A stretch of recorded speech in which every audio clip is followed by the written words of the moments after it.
Dish out చేసుకున్నానండి. ఇప్పుడు నేను అన్నంలో కలుపుకొని తిని చూపిస్తాను ఎలా ఉందో. ఎంత బాగుందో కదండి.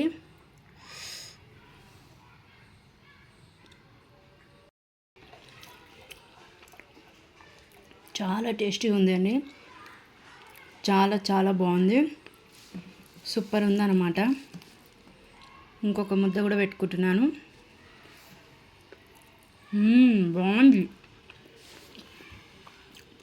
చాలా కమ్మ ఉంది. Friends, welcome to my channel Bujji recipes. ఈరోజు ఒక మంచి కర్రీ నేను మీకు చూపించబోతున్నాను. అదేంటంటే ఎర్ర కందిపప్పుతో మసాలా పప్పు అనమాట. ఎట్లా చేయాలో నేను మీకు చూపిస్తున్నాను. ముందుగా స్టవ్ మీద ఒక బాండి పెట్టుకొని దాంట్లో కొద్దిగా ఆయిల్ వేసుకొని అది వేడెక్కాక అందులో ఇప్పుడు మనము ఆవాలు వేసుకుందాము.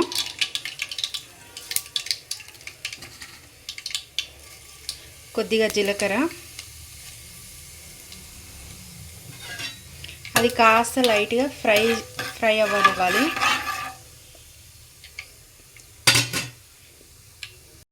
అయ్యాక మనం ఇందులో ఉల్లిపాయలు వేసుకుందాం.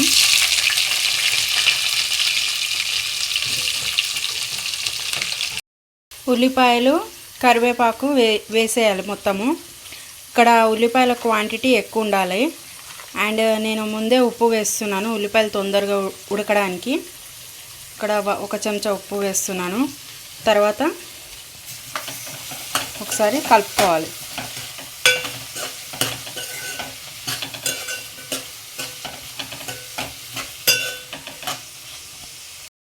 ఇలా ఒకసారి కలిపేసుకున్నాక కాసేపు మూత పెట్టుకొని మగ్గించుకోవాలి. ఉప్పు వేయడం వల్ల ఉల్లిపాయలు తొందరగా మగ్గుతాయి.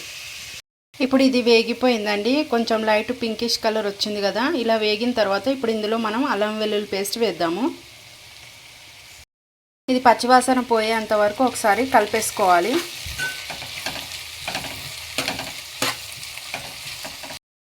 ఈ విధంగా ఒకసారి కలుపుకున్నాక ఇప్పుడు మనము ముందుగా అరగంట సేపు నానబెట్టిన ఎర్ర కందిపప్పును ఇందులో వేద్దాము. ఒకసారి ఇట్లా కలిపేసుకోవాలి. ఇలా కలుపుకున్నాక ఇప్పుడు ఇందులో పైనుంచి టమాటాలు వేయాలండి. టమాటాలు కలుపుకోవద్దు, ఇట్లా స్ప్రెడ్ చేసి పెట్టి ఆవిరికి కాస్త ఉడకనివ్వాలి. మూత పెట్టి కాసేపు ఉడికించుకున్నాము.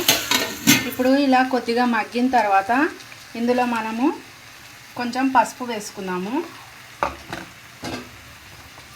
తర్వాత తగినంత కారం వేద్దాము.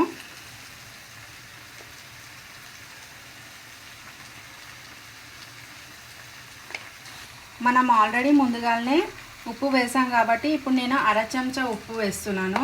ఉప్పు చూసి వేసుకోండి. ఇది ఒక్కసారి కలిపేసుకుందాము. ఇలా కలిపేసుకున్నాక మూత పెట్టి ఒక్క 2 నిమిషాల పాటు మగ్గించుకోవాలి. తర్వాత కొద్దిగా వాటర్ యాడ్ చేసుకొని మనం మళ్ళీ ఒకసారి ఉడికించుకుందాము.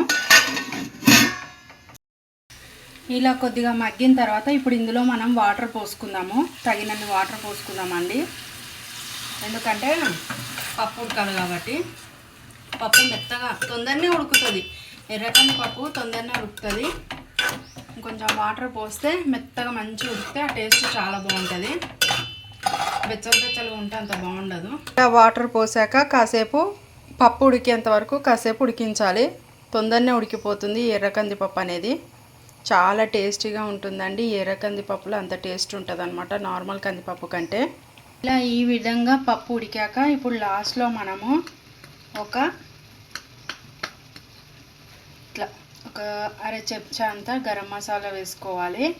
ఈ గరం మసాలా నేను యాలకులు, లవంగాలు, సాజీరా, స్టార్ పువ్వు, దాల్చిన చెక్క ఇవన్నీ కలిపి మిక్సీ పట్టినాను అనమాట. ఇంట్లో నూరుకున్న గరం మసాలా. ఇదే మంచి టేస్ట్ని ఇస్తుంది మనం బయట కొనిన దానికంటే. ఇది లాస్ట్లో కొద్దిగా చల్లుకోవాలి. నేను మసాలా పప్పు అని చెప్పిన కదా, మసాలా పప్పు అని చెప్పాను కదండి. అందుకే లాస్ట్లో దీంట్లో కొద్దిగా గరం మసాలా వేసుకుంటే ఈ మసాలా ఎర్ర కందిపప్పు మసాలా కర్రీ అయితే రెడీ అయిపోతుంది. ఇది పప్పులా ఉండదు, కర్రీలా ఉంటుంది. అందుకే ఆనియన్ క్వాంటిటీ ఎక్కువ ఉంటుంది. ఇలా చేస్తామన్నమాట, కుక్కర్లో వేయకుండా ఈ విధంగా చేస్తాము.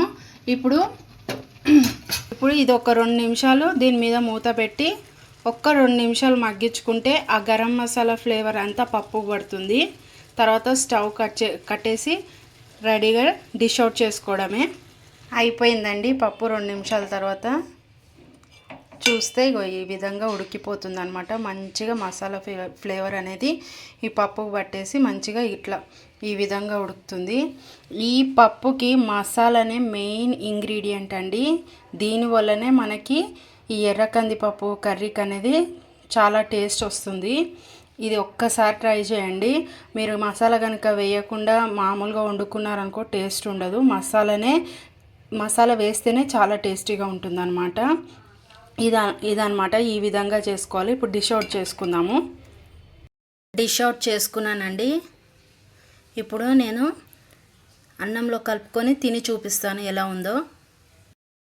వేడి వేడి అన్నము మసాలా పప్పు రెడీ అయిందండి. కలుపుకొని తిని చెప్తా. బా ఎంత బాగుందో కదండి.